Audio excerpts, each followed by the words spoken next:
so that is all the Milwaukee power tools we've got.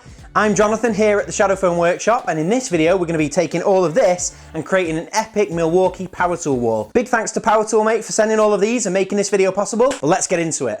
Right, so this is where we're going to be installing the power tool wall. This area has been finished for a while, and this kind of recess here has been crying out for a power tool wall. We fitted this lower rail which is going to support the weight of the foam and the tools. So all we need to do is get Mike to cut us some foam.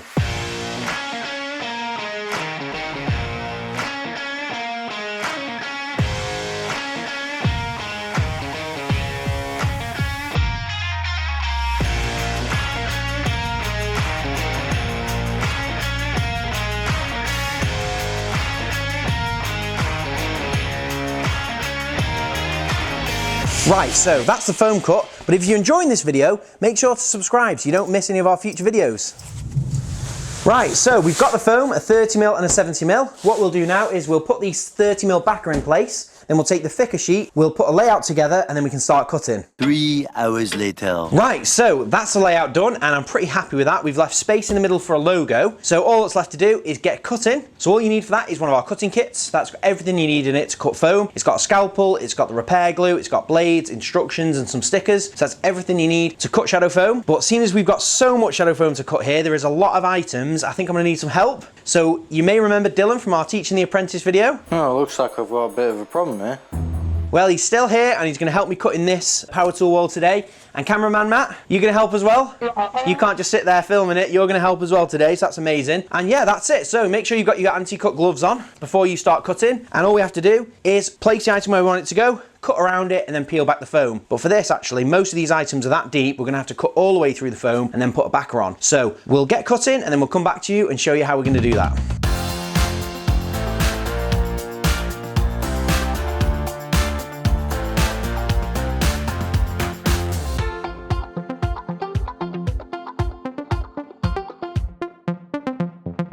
Right then, I've got 1, 2, 3, 4, 5 items done on this side. Looks like you've made some progress over here. Looks pretty good. I thought I gave you a scalpel. Have you done this with your teeth? No, fair play, that's pretty good. And then Matt, you've not really cut much foam, have you, mate? Have you used a spoon for yours, have you? There is no spoon. Nah, you've done a good job, guys, honestly. I think you're going to save me a lot of time, so that's a good start. But before we get any further, I want to cut this logo in, because obviously the items that are going to go around it are determined by where that shield position is. And what we want to do is put the shield in the exact same position as the one we've got in the Makita wall, so that the two of them match up really nicely together. It's 39 centimeters down on the other one, so we'll put this one in the same height on the board. We've printed it off the exact same size as the Makita wall one, so they should look like a matched pair. And then we're just going to tape it on with a little bit of tape. And this is why it's really important to take a photograph of your layout, because if you don't, when you come to start moving everything around for something like this, you forget what the heck you're doing. We've got 39 centimeters from the top, and then it's 70, thanks for that mate, 70 there, and then 65, so we want to split the difference, so it's 2 centimeters over. So it's 68 and a half. Bang on, I nailed that, that's amazing.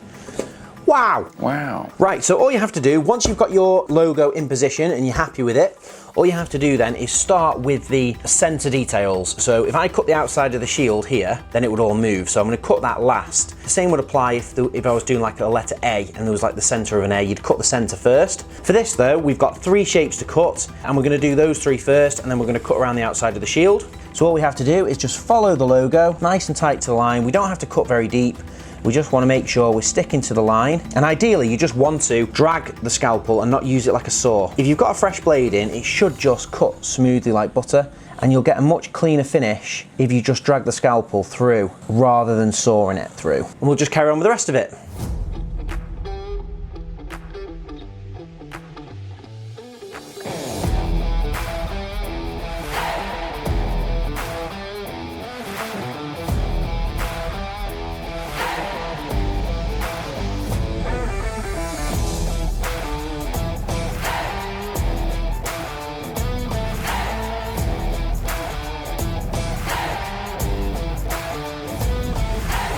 Right, so we've peeled back all of the foam, and as you can see, it's not quite as smooth as I'd like it. So we're going to use some of our foam smoothing spinners. These are only cheap, they're available on shadowfoam.com, and you just literally slot them into any drill, or this is an impact driver, which is the best way to use it. And then we just use that and skim out any lumps and bumps that we've got to get a really smooth finish. Right, so that's all done, but with this one, we're not going to leave it there like we usually would. We've done logos in the past, we've cut all the way through, and that's enough. But we want this panel to match the existing Makita foam panel that we did. Now in that one, we used a 70mm black foam sheet, so when we cut the logo in, we didn't have a contrast. So we ended up cutting the same logo again in like an inverted colour, and then we pushed that into the gap that we created. So we'll do the same with this, but we'll use teal. So we're going to cut the logo in the exact same size into the teal, peel back a layer, and then stick it in there, and that'll give us the same visual look as the other panel, so they both look matching. Now we've done that, let's get back on to cutting the tools in.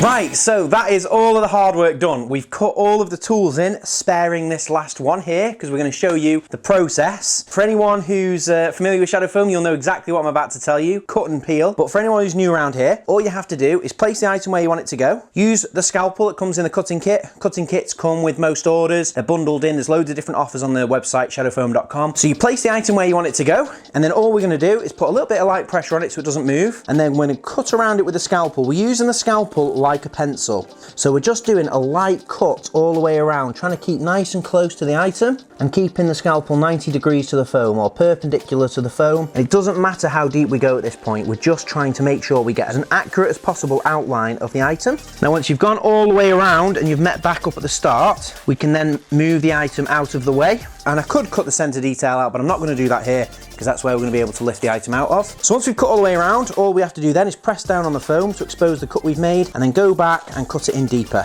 With this, we're cutting into 70mm foam here, and we want to be cutting at least 50mm down so we can peel out enough layers so that the tool is housed nice and tight in the foam. So when we put it up on the wall, it's not going to fall out and it's going to look really good. But once we've cut all the way around, we're going to start peeling, and we do that by just pushing our finger down one side. I'll start over here. And then we're just peeling the foam back towards us and just following it along, peeling it back. We're not starting at one end and peeling it like this, we're just chasing it along. And it doesn't matter how smooth these peel out at this point, because we can go back and smooth it off afterwards. And at this point, we've got a few more layers to peel out anyway. So you can see that's the first couple of layers. We've peeled out about 20mm already. So I'll chuck that in the recycling pile. And we'll do the exact same process for the next few layers. Right, so that's enough foam pulled out, but you might notice there's a few areas that aren't quite as smooth as we'd like them. So we just take the impact driver with one of our foam smoothing spinners. They're a 1/4 inch bit, and you just put them in an impact driver or a combi drill, and then we can just use that to smooth out some of the lumps and bumps. And with that, everything is sorted. And I love this, I think it's fantastic. All that's left is to get it up in the wall and see what it looks like. So let's do that.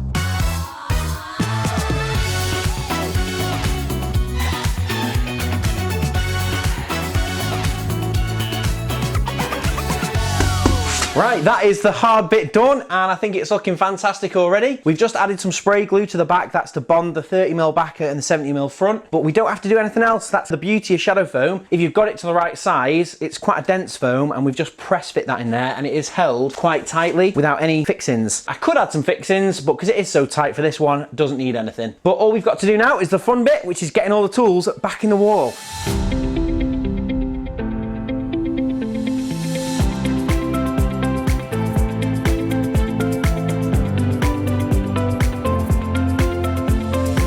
And that is everything in, and that is already looking epic. To be fair though, the one thing that's standing out to me is I'm not too happy with this teal logo.